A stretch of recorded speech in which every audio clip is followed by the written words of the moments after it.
Écrivez-nous par courriel à membre avec un S à commercial ckaj.org. Bonjour, ici Alexandra Desbiens, courtier immobilier pour l'équipe Everest de Via Capitale. Ne manquez pas notre chronique immobilière tous les mardis 8h30. Notre invitée, Dominique, rappelle-toi, elle avait été impliquée dans un duel remis, un combat de boxe controversé contre transsexuels. Elle avait refusé le combat et on avait jasé avec elle dans le vestiaire. Mais elle nous revient aujourd'hui pour nous parler d'un beau projet. Elle est docteur en psychologie, Katia Bissonnette. D'abord, on va lui dire bonjour. Allô?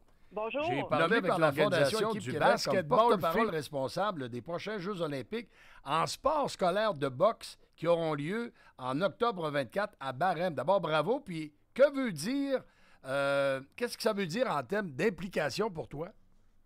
Ben en fait, la Fondation Équipe Québec amène 25 sports, différents sports à ces Jeux olympiques-là scolaires. Moi, je m'occupe de la partie boxe, donc de former une équipe multi avec certains professionnels, puis avec des boxeurs et boxeuses là, pour aller là-bas là, cet automne. Donc, c'est le recrutement là, que je suis responsable et aussi le porte-parole là, comme je fais là présentement. Est-ce que c'est nouveau, ces Jeux olympiques en sport scolaire? C'est pas nouveau. Ça existe depuis 1974, puis ça a lieu à tous les 2 ans. Par contre, nous, le Québec, c'est la première fois cette année qu'on va y participer. Donc, c'est vraiment une grande nouvelle aventure. Puis, on va voir là comment que ça va se dérouler une fois là-bas. Mais pour le Québec, là, il va être représenté comme nation là, cet automne. Là, j'ai les notes des derniers événements en mai 22. Record de participation, 3700 athlètes en provenance de 68 pays. Pourquoi est-ce si populaire?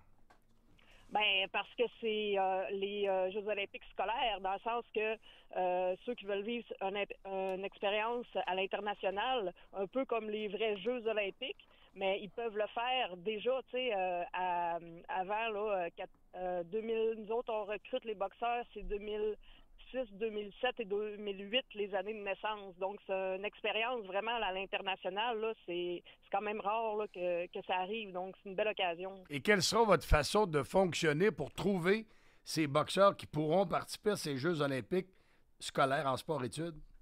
Ah, ben, quand même, le monde de la boxe, c'est quand même petit. Donc, avec les réseaux sociaux, c'est quelque chose qui est très facilitant. J'ai déjà là, des participants qui se sont levés pour me dire qu'ils étaient intéressés. Donc, c'est vraiment là parti. On a un groupe aussi sur Facebook, Jeux olympiques scolaires pour ceux qui sont intéressés. Autrement, ben il y a la compétition aujourd'hui junior à Calgary de boxe. Donc, mon coach est là-bas. Puis, il fait passer le mot là, de ce projet-là. Là. Et crois-tu qu'il peut en avoir de la région? Si à Calgary, les gars font bien, y a-tu des filles aussi? Oui, les filles sont invitées. Ben oui. Puis effectivement, là, dans la région, on a 3 Alma, le club d'Alma, Jonquière et Chicoutimi. Puis il va y en avoir là, sûrement quelques-uns. Là, moi, je regarde ça de près là, pour en faire participer. Là, c'est dans mes priorités. Et quelles seront les exigences? Il va falloir avoir gagné des championnats? Les exigences, c'est d'aller à temps plein à l'école. Puis d'être assez performant là, parce que il va y avoir du niveau là-bas, là, vu que c'est comme il y a 2 ans, c'était 68 pays, là, donc c'est une très belle expérience. Tu sais, le but, c'est d'aller expérimenter, mais il faut quand même là, avoir un certain calibre pour être capable de se tenir debout. Là. Ce que j'aime, Katia Bissonnette, de ton implication, ton travail de docteur, psychologue et sportif, c'est l'implication pour trouver des solutions aux problèmes de santé mentale auprès des athlètes. Où en êtes-vous rendu? Par rapport à... qu'est-ce que vous voulez dire précisément? Par rapport aux solutions, essayer d'aider les athlètes qui ont des problèmes de santé mentale? Ben, je veux dire, il y a beaucoup de pression, tu sais, dans la vie en général, dans le sport aussi. Ça, c'est sûr, il faut apprendre à la gérer, à pas avoir peur d'être mis dans des situations de stress intense, tu sais, de s'habituer à voir le stress plus comme un allié, tu sais, comme qui est là pour nous aider. Il y a tellement d'enjeux par rapport à ça.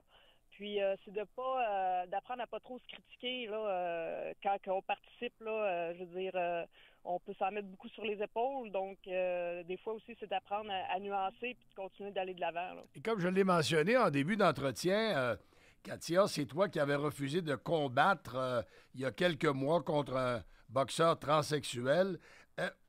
Où on en est rendu? Y a-t-il des règlements qui ont été changés dans ça suite à cette aventure?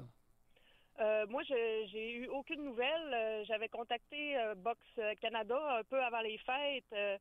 Ils m'ont dit qu'ils étaient en train de faire là, le comité pour ça, puis qu'ils allaient revoir ça, qu'ils allaient l'afficher sur leur site Internet dès que possible et qu'ils allaient m'envoyer par courriel là, la nouvelle réglementation. Là, j'ai encore rien reçu. Puis, j'ai pas eu de nouvelles non plus de la fédération. Là, Es-tu confiante? Est-ce qu'il y a des changements? Ben, il va falloir taper sur le clou sans arrêt.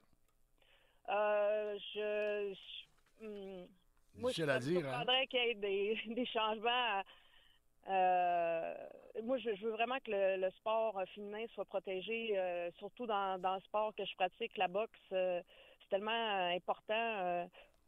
Comme sport, comme symbole pour les femmes, je veux dire, en tout cas, j'espère vraiment que ça va être en notre faveur, dans le sens que ça va être protégé puis que tout le monde va pouvoir faire des combats en sécurité. Là. C'est vraiment ce que je souhaite. Bonne chance, Katia Bissonnette, puis bravo là, pour l'implication au niveau du sport scolaire. Bien, ça me fait vraiment plaisir, puis on va